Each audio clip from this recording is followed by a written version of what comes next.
بسم الله الرحمن الرحيم.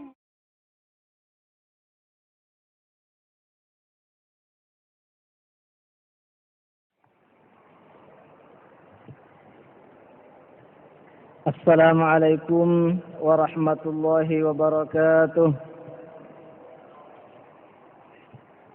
إن الحمد لله نحمده ونستعينه ونستغفره ونعوذ بالله من شرور أنفسنا وسيئات أعمالنا.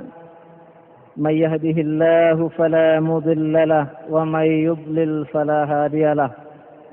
أشهد أن لا إله إلا الله وحده لا شريك له وأشهد أن محمدا عبده ورسوله لا نبي بعده. اللهم صل وسلم على نبينا المصطفى محمد صلى الله عليه وسلم وعلى آله وأصحابه وذريته أجمعين وبعد. Wafatan ibu-ibu hadirin wa hadirat rahimakumullah. Kita sudah pernah membahas beberapa hal seputar sihir. Mulai dari definisi, lalu kemudian bagaimana terjadinya persekongkolan atau kerjasama di atas kemaksiatan kepada Allah, di atas kesyirikan antara salah satu waliullah yaitu para tukang sihir dengan para syaitan. Dan juga kita sudah sampaikan ada 8 metode dahulunya bagaimana tukang sihir mendatangkan para syaitan untuk saling memanfaatkan. Pada kesempatan ini insyaallah kita akan membahas tentang anwa'us sihri wa ibtaluhu. Macam-macam jenis sihir dan bagaimana membatalkan sihir itu. Bagaimana membatalkan sihir. Ini kami kira sangat penting karena memang masih banyak masyarakat kita ini di desa maupun di perkotaan orang-orang tidak terpelajar sampai juga orang-orang yang terpelajar, kalangan ekonomi rendah sampai kalangan ekonomi tinggi, orang-orang yang berpikirnya terbelakang sampai juga kemudian yang berpikir maju. Karena jauhnya dari nilai-nilai Al-Quran, dari sunnah, dari agama secara umum, maka kemudian praktik sihir ini masih sangat banyak di masyarakat. Yang pengalaman kami mulai dari pedagang-pedagang kecil, pedagang-pedagang asongan, pedagang-pedagang kue,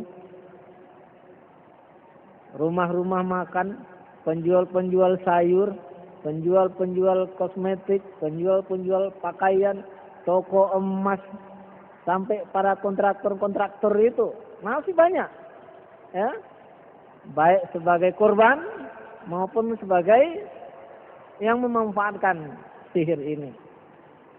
Nah, sesungguhnya agama kita ini agama yang sangat paripurna, sangat lengkap.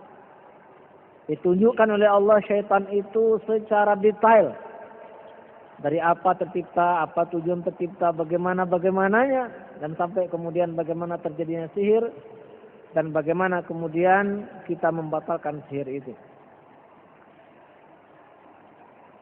Saufa natakalam insyaallah ta'ala, ini kata pengarang kitab ini. Kita akan berbicara insyaallah di hadzal fasl, pada pasal ini, haula anwa'is sihir, seputar macam-macam sihir, min haitsu ta'sirhi 'alal mashhur, dari sisi bagaimana pengaruh sihir itu kepada orang yang disihir, wa ilaj kulli naw'in minal Qur'an was sunnah wal adiyah wal azkar, dan bagaimana pengobatannya dari Al-Qur'an, sunnah Nabi, doa-doa dan zikir-zikir. Ya. Langsung saja kita masuk kepada yang pertama, sihrut tafriq namanya. Itu sihir yang berfungsi atau berakibat mencerai-beraikan. ya. Dan ini sihir cukup lama, cukup tua, karena memang kita dulu pernah membahas salah satu firman Allah dalam surah Al-Baqarah tentang Harut dan Marut, ya, di mana masyarakat kemudian mempelajari dari Harut dan Marut ini, fayata'allamuna minhuma, maka masyarakat Babylon waktu itu mempelajari dari Harut dan Marut itu sihir yang menyebabkan ma yufarriquna bihi bainal mar'i wa zawji. Sihir yang bisa mencerai-beraikan antara seorang suami dan istrinya atau pasangannya. Surah Al-Baqarah ayat 102. Kemudian ada hadis riwayat Imam Muslim berkenaan dengan kerajaan iblis.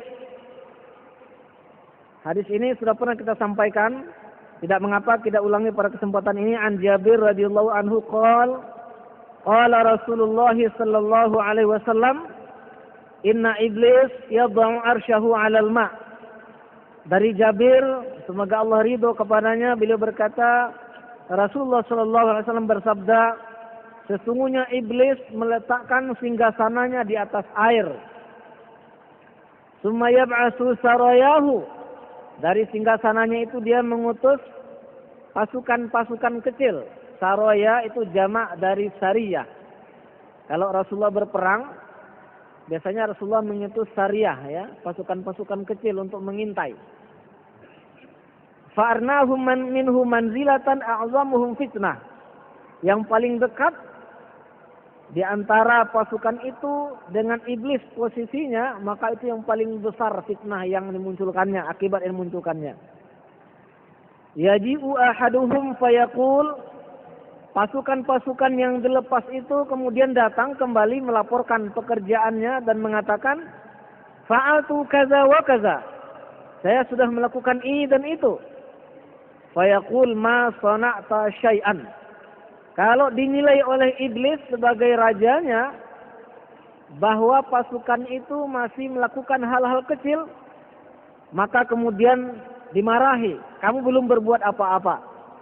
Summa yaji'u ahaduhum fayaqul, datang lagi yang lain kemudian melapor, ma taraktuhu hatta farraqtu bainahu wa baina imratih. Dia mengatakan, saya datang sama seseorang, satu keluarga, saya goda dan tidak saya tinggalkan sampai saya berhasil membuat dia berpisah dengan pasangannya, dengan istrinya. Kalau begitu laporannya, fayutnihi minhu wa yaqul ni'ma anta. Kalau begitu laporannya, maka dipeluk, ya, oleh iblis, lalu kemudian diacungkan jempol, dikatakan ni'ma anta.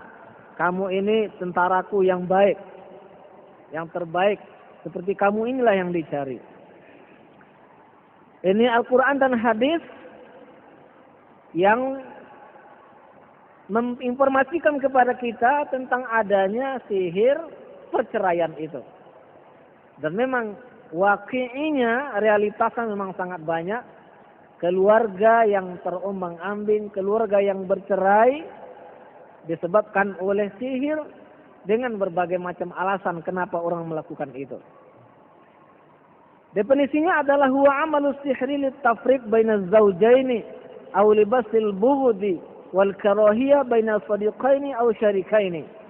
Definisinya adalah aktivitas sihir yang berguna untuk menceraikan antara suami istri atau untuk membuat salah satu di antaranya itu marah-marah saja atau mau benci saja. Juga terjadi antara dua orang teman atau dua orang yang sedang bersyarikat. Bisa dua suami istri, bisa dua orang berteman, atau orang-orang yang bersyarikat. Macam-macamnya. Yang pertama, tafriq bainar rajul wa ummihi. Sihir yang berakibat untuk menceraikan antara seseorang dengan ibunya. Nah, ini ada juga ini. Umpamanya, ada orang yang ingin menguasai anaknya. Apakah untuk jadikan suami, untuk jadikan apa? Lalu kemudian dikira bahwa ibunya ini akan menghalangi tujuan itu. Maka bisa dilakukan sihir Sehingga anak ini kemudian lupa dengan ibunya. Dan itu pernah terjadi.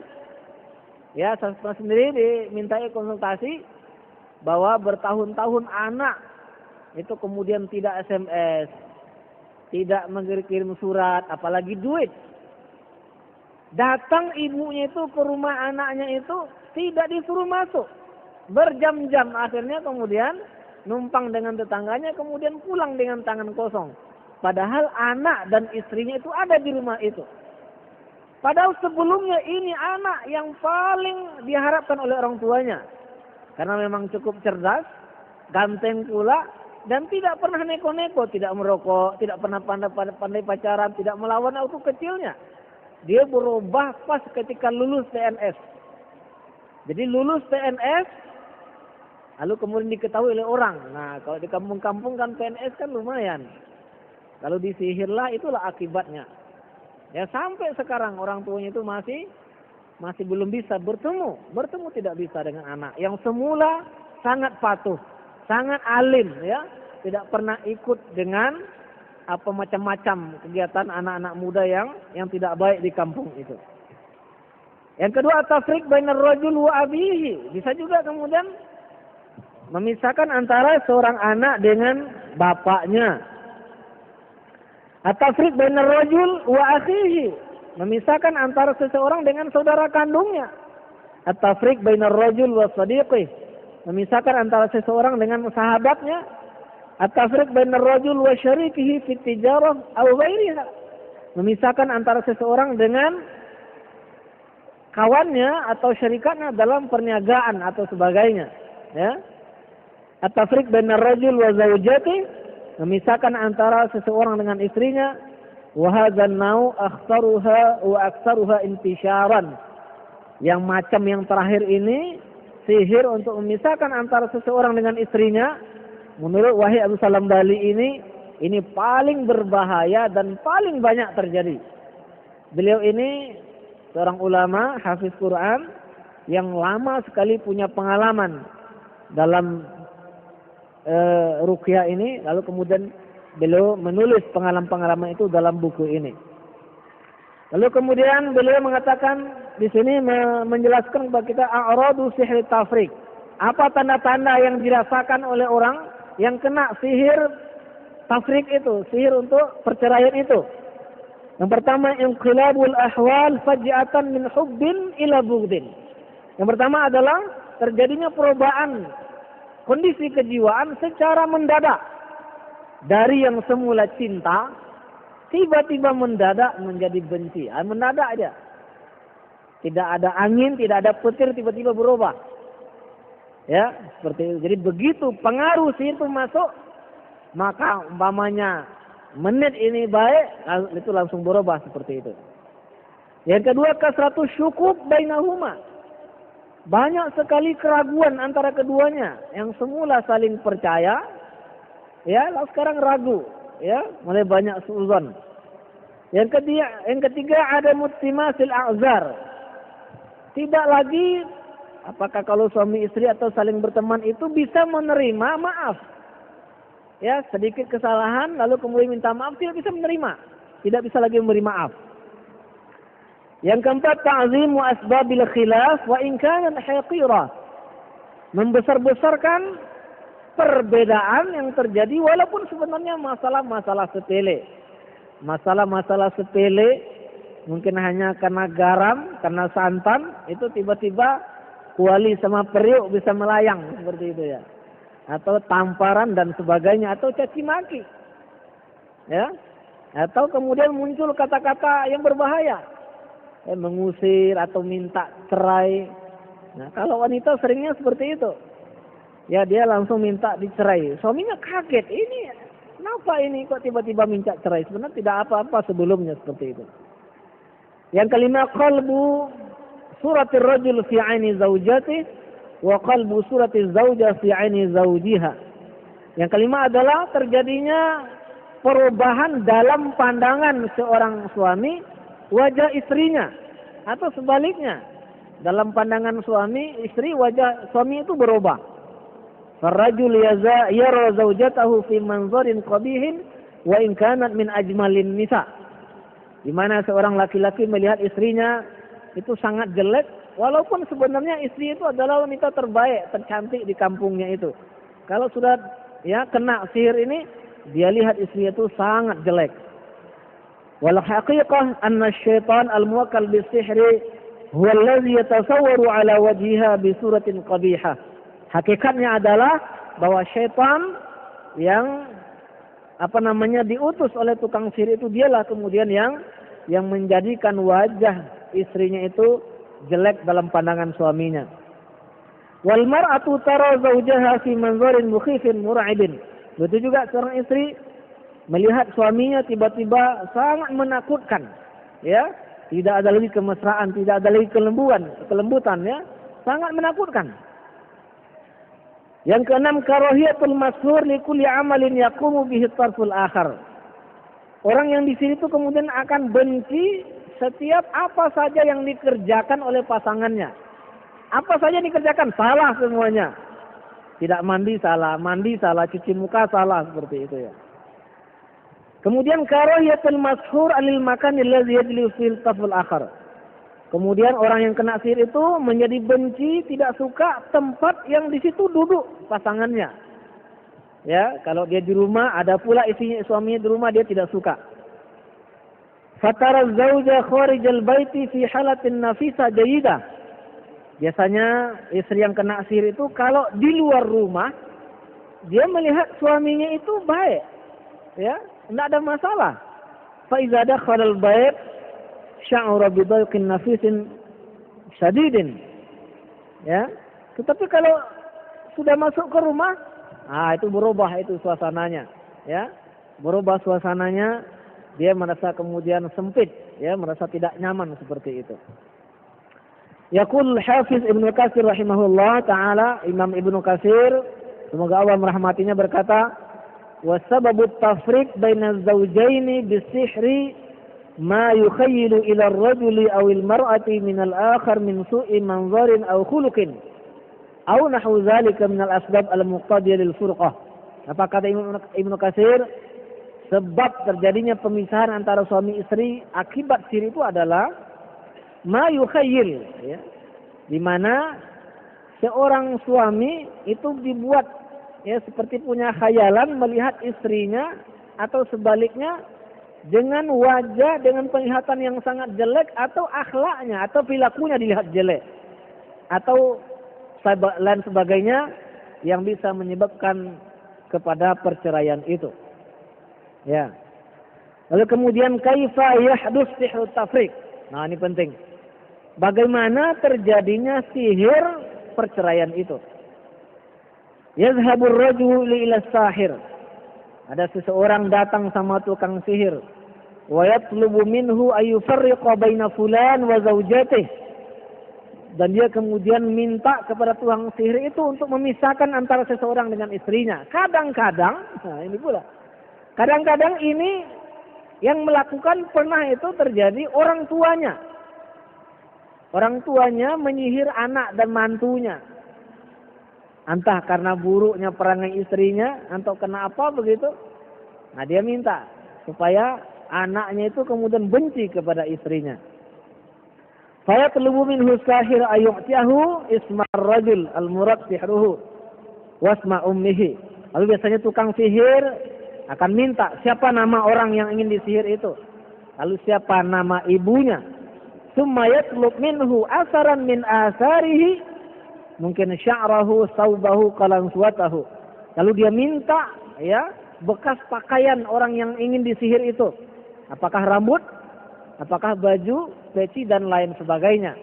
Kalau kita membaca tafsir surah Al-Falaq, di mana Rasulullah SAW pernah disihir oleh seorang Yahudi yang bernama Lubaid bin Aqsam.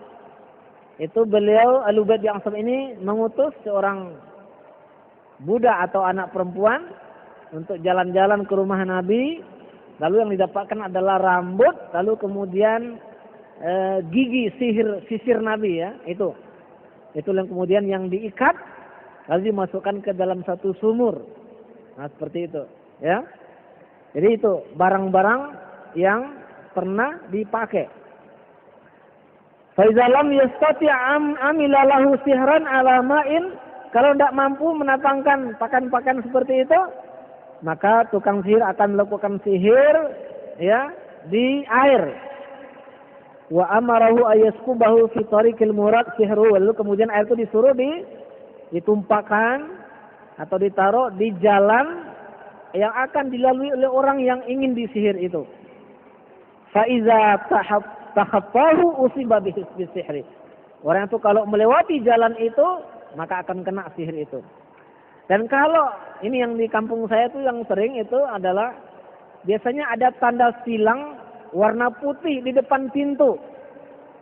Itu kalau sudah dilangkai oleh sang istri udah langsung berubah itu. Ya, beberapa kali ini pengalaman kita bertemu seperti itu. Disilang seperti ini di depan rumah itu. Cuman ada catatan penting ya. Hadza idza lam yakun mutahassinan bi azkari sabah wal masa wal adiya an-nabiyya allati tamna'u min al-isabah bis-sihr. Orang yang melangkahi air yang sudah di mantra-mantra sihir itu akan kena kalau orang itu ya tidak melindungi dirinya dengan zikir-zikir pagi, zikir-zikir sore, doa-doa yang diajarkan oleh Nabi, yang itu semua kemudian bisa mencegah seseorang terkena sihir. Memang rata-rata kebanyakan orang yang kena sihir itu memang biasanya jauh dari Al-Quran, dari hadis, dari adab-adab Islam, adab-adab berpakaian, ya, adab makan minum, adab ngomong dan sebagainya itu. Ya, yang banyak didengar itu musik, yang banyak ditonton itu film, artis. Orang seperti ini yang mudah. Ya, sholat subuh jam 7. Ya, habis itu langsung buka TV. Kapan itu zikirnya? Kalau orang soleh kan tidak, dia sholat ke masjid. Ya, habis ke masjid, bagi yang taat itu dia akan tinggal di masjid sampai waktu syuruk. Ya, seperti itu. Lalu kemudian waktu itu dia akan membaca zikir. Apa itu utamanya? Fatihah. Ya, lalu kemudian surah Al-Baqarah 1 sampai 5. Ayat kursi. 4 ayat terakhir surah Al-Baqarah, Amanar Rasul itu.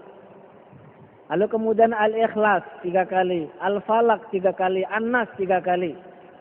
Lalu doa-doa yang lain, zikir-zikir yang lain, Bismillahilladzi la yadurru ma'asmihi syai'un fil ardi wala fis sama' wa huwas sami'ul alim.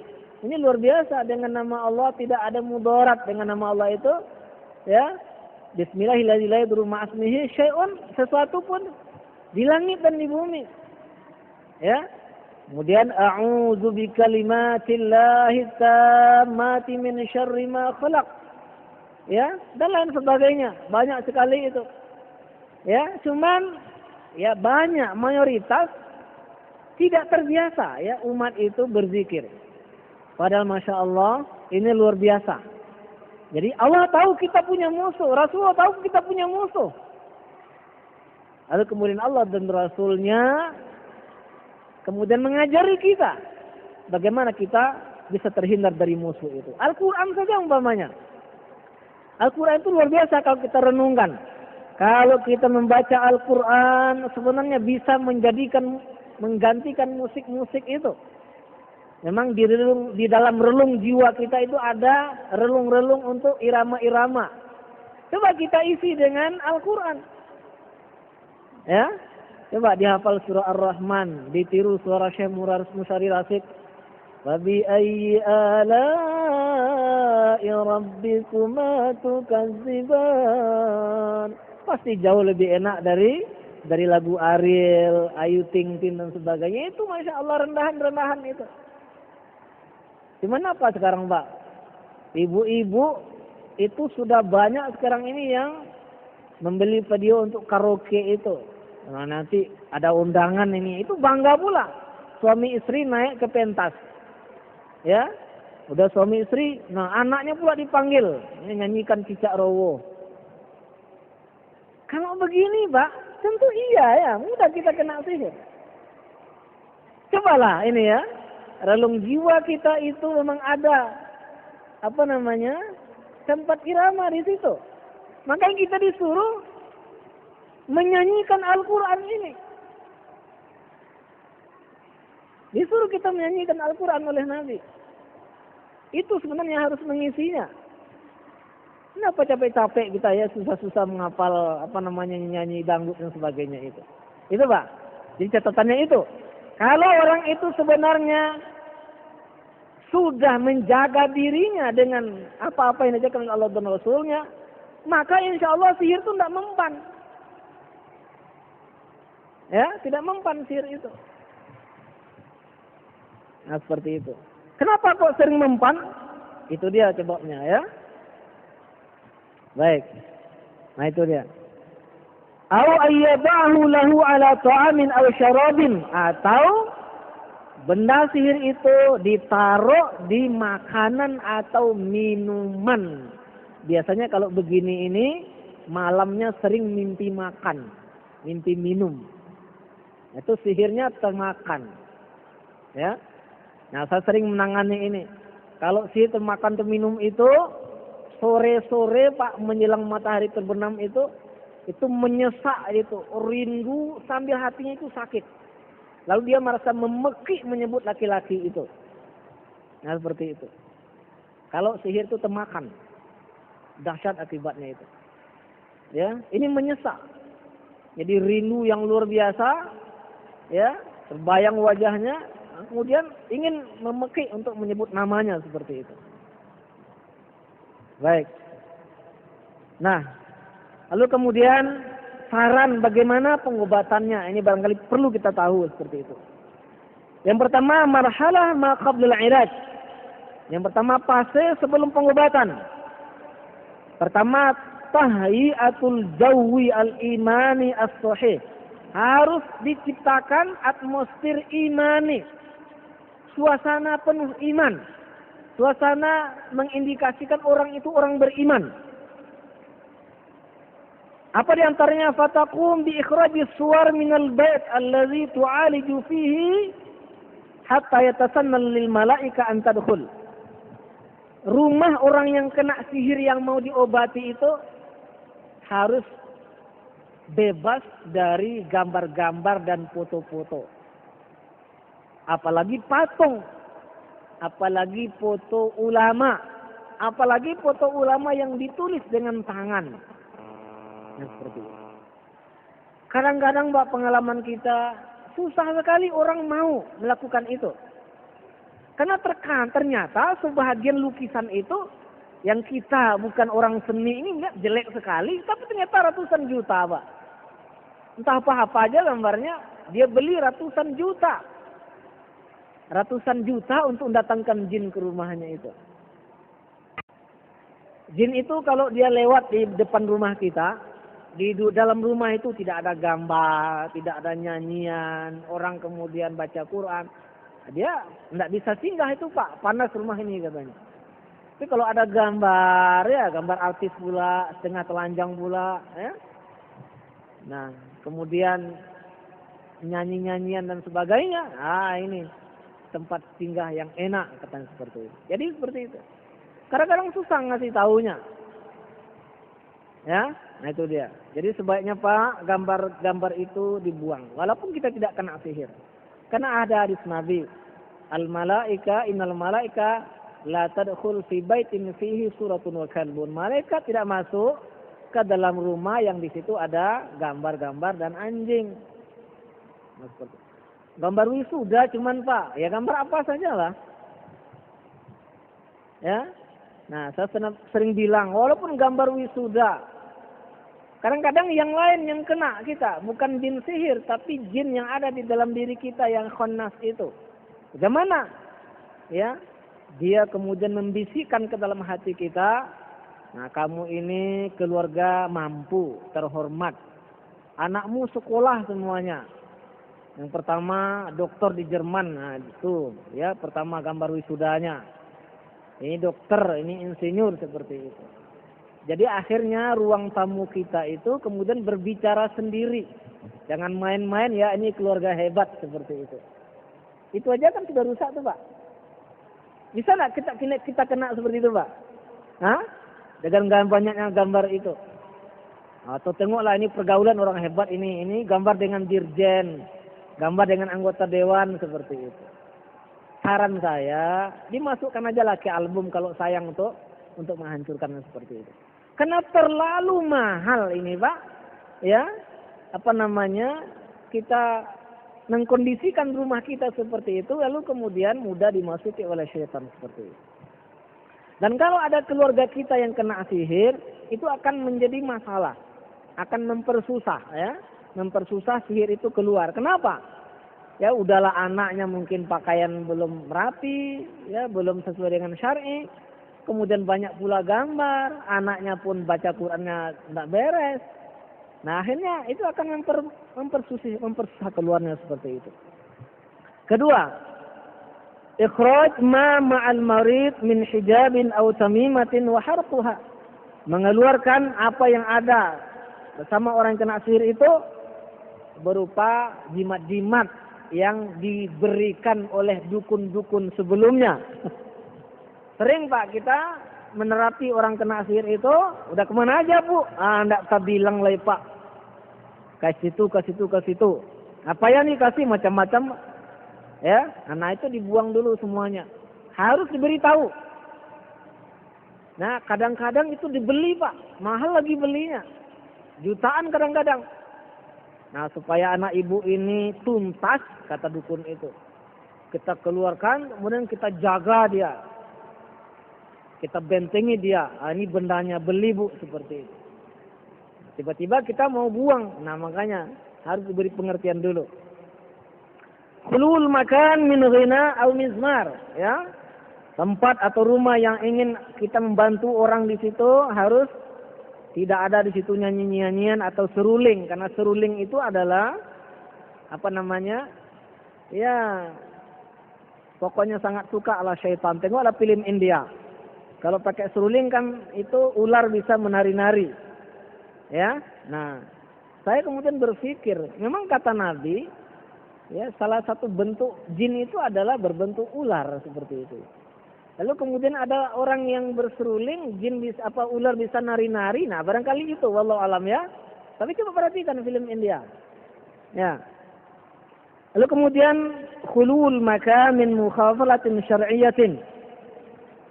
Ya, menghindari tempat itu dari berbagai macam jenis pelanggaran syariat. Karajulin yalbasu zahaban. Seperti di rumah itu masih ada orang laki-laki pakai emas, ya, pakai kalung emas, pakai cincin emas, tapi dia laki-laki. Awim ro'atin mutabarrijah, atau wanita yang masih bertabarruj. Dalam Al-Quran itu wala tabarrajna tabarrujal jahiliyah, jangan bertabarruj seperti orang jahiliyah. Tabarruj itu dari kata-kata burjun. Burjun itu artinya menara. Menara itu kan menonjol, Pak. Jadi orang wanita itu kalau berpakaian menonjol warnanya sempit, itu namanya yang disebut dengan tabarruj itu. Sehingga dia kalau di jalan tuh langsung mata laki-laki menengok, itu disebut dengan bertabarruj itu. Ya, pakaian yang mengesankan wanita itu akhirnya menonjol. Itu tidak boleh seperti itu. Ya, au rajulun yashrabu dukhanan, atau masih ada orang laki-laki yang menghisap rokok. Ini rokok ini gawat nih Pak. Karena fatwa sebagian ulama itu hanya sampai sekedar makruh, ya, sebagian mengatakan haram seperti itu. Saya tidak masuk ke makruh atau haramnya, itu fikihnya. Yang saya maksud adalah pengalaman. Ya, bahwa asap rokok itu ya mirip-mirip kemenyan lah. Memang disukai jin itu. Maka orang kalau mau ngelmu, cowoknya ya, itu kalau nggak merokok disuruh merokok dulu. Nah seperti itu. Nah jadi alangkah baiknya kalau yang terlanjur merokok ini mau masuk bulan puasa. Saya sering nanya, bulan puasa itu panjang nggak Pak kalau merokok? Enggak katanya. Itu bagus Pak, dilanjutkan habis Ramadan, tidak merokok lagi. Oke Pak ya, yang merokok di sini, ya. Anda di sini ada yang merokok ya, tapi di luar nanti ada Pak ya. Ada pengalaman seorang dai di daerah Duri sana. Jadi ini dai ini orang kaya lumayan ya, kerja katek. Didatangi oleh masyarakat bawa proposal buat masjid. Apa kata ustadz itu? Enggak salah ini Pak. Kok ke saya minta duit bangun masjid? Enggak salah kan, ustadz kaya. Bukan saya yang kaya, Bapak yang kaya. Apa buktinya? Bapak tiap hari bakar duit. Terus, ayo juga. Lalu diajarinya, ya, bagaimana kalau kita coba setiap hari itu semua laki-laki di kampung ini, ya, mengurangi rokoknya. Per orang itu 2 batang saja, seperti itu. Lama-lama katanya terbangun satu masjid, ya, dari mengurangi rokok itu. Ada penelitian dari PBB ini tidak main-main Pak. Masyarakat berkembang itu menggunakan duit untuk rokoknya 3 kali lipat dibanding untuk kesehatan. 2 kali lipat dibanding untuk pendidikan. Nah, itu Pak. Yakin nggak Pak itu? Hah? Nah, makanya Profesor Dadang Hawari itu sangat itu. Ya, beliau kena tahu. Karena di Amerika itu kan orang sakit diobati oleh negara. Ternyata negara mengeluarkan duit untuk ngobatin orang sakit akibat rokok itu jauh lebih besar ketimbang cukai rokok itu. Jadi rugi negara agar seperti itu. Ya, nah anak-anak kita Pak, mari kita jauhkan. Apalagi keuntungan kalau tidak merokok itu. Rokok ini tangga pertama narkoba. Orang kalau tiba-tiba nyabu, tiba-tiba ganja itu berat sekali. Tapi kalau sudah merokok sudah masuk tangga pertama. Nah, coba kita lihat Pak, rokok, nyanyi, artis, ya. Ini kan berdekatan betul nih Pak. Rokok, nyanyi, artis. Kita tengok BCL sebentar lagi datang. Tahu BCL Pak? Nah, tahu lah ya. Dia di klub-klub malam seperti itu. Ya, jadi kita jauhi Pak. Lalu kemudian i'fa'ul marid wa ahlahu darsan fil aqidah bimuqtadahu tanzi'u ta'alluqa qulubihim bi ghairillah.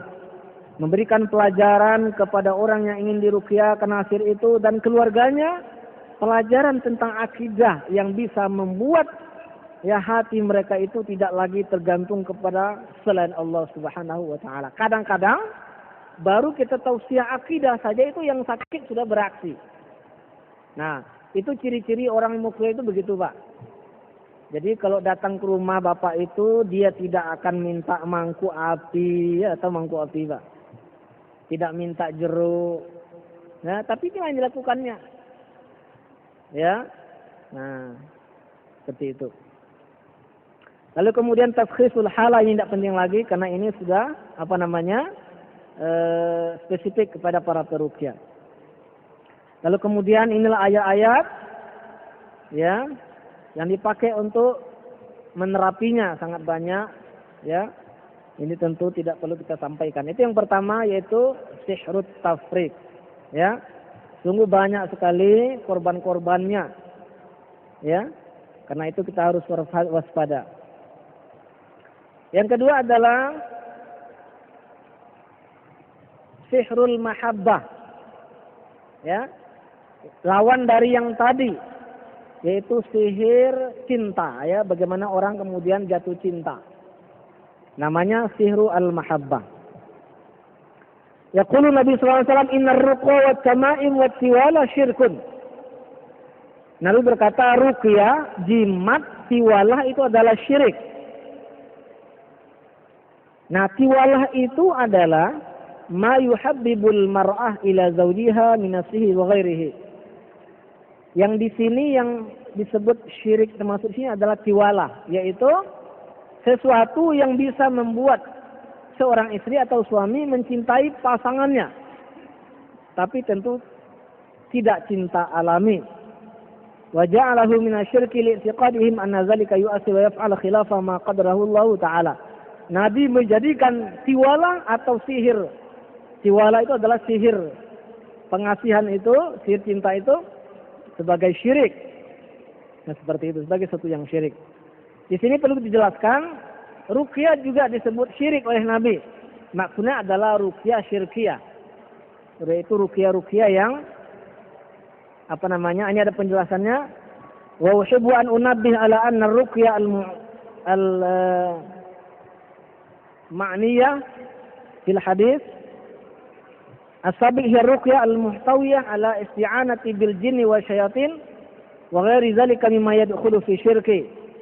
Perlu saya jelaskan di sini, kata pengarang, bahwa ruqyah yang dimaksud syirik dalam hadis tadi itu adalah ruqyah yang mengandung unsur-unsur minta tolong kepada jin dan syaitan. Yang itu kemudian menjadikan ruqyah itu menjadi syirik. Adapun ruqyah dengan Quran, dengan doa, dengan zikir yang disyariatkan, maka itu boleh menurut kesepakatan para ulama. 1 menit lagi. Apa ciri-ciri orang yang kena sihir mahabbah itu? Yang pertama, rindu dan cinta yang bertambah-tambah. Kemudian keinginan, ini kalau suami istri ini, ada juga istri menyihir suaminya supaya mencintainya. Itu kemudian keinginan untuk melakukan jima itu sering-sering seperti itu. Berbeda dari biasa. Kemudian at-talahuf asyadid li ru'yatiha. Keinginan yang bersangatan untuk menengoknya. Kalau bisa jangan lepas dari pandangannya. Sampai diikuti terus. Kemudian ta'atuhu lahu ta'atan amya. Kemudian mentaati istri itu dengan ketaatan buta. Ya, apapun disuruh diikuti. Walaupun itu kemudian melanggar perintah-perintah Allah. Dan bahkan kemudian menyebabkan kedurhakaan suami itu kepada orang tuanya. Bapak Ibu berbahagia. Demikian. InsyaAllah kalau masih ada kesempatan akan kita lanjutkan ya untuk membicarakan jenis-jenis sihir yang lain dan bagaimana kemudian membatalkan sihir ini. Sekali lagi bahwa sesungguhnya masih banyak sekali praktek-praktek sihir di masyarakat dengan berbagai tujuannya dan masih banyak juga kemudian korban-korbannya di antara umat ini. Padahal sesungguhnya sihir itu sangat dilarang, bahkan terkeluar kita dari umat Muhammad, dan sesungguhnya Islam sudah sangat detail mengajarkan kepada kita bagaimana membentengi diri, menghindarkan dan bagaimana mengobati sihir ini. Nah itu semakin kita mengenal agama kita, insyaallah kita akan semakin bisa terhindar dari sihir itu. Allahumma la taj'al ad-dunya akbara hammina wa la mablagha ilmina, subhanaka wa hamdika asyhadu an la ilaha illa anta astaghfiruka wa atubu ilaik. Wassalamu alaikum warahmatullahi wabarakatuh.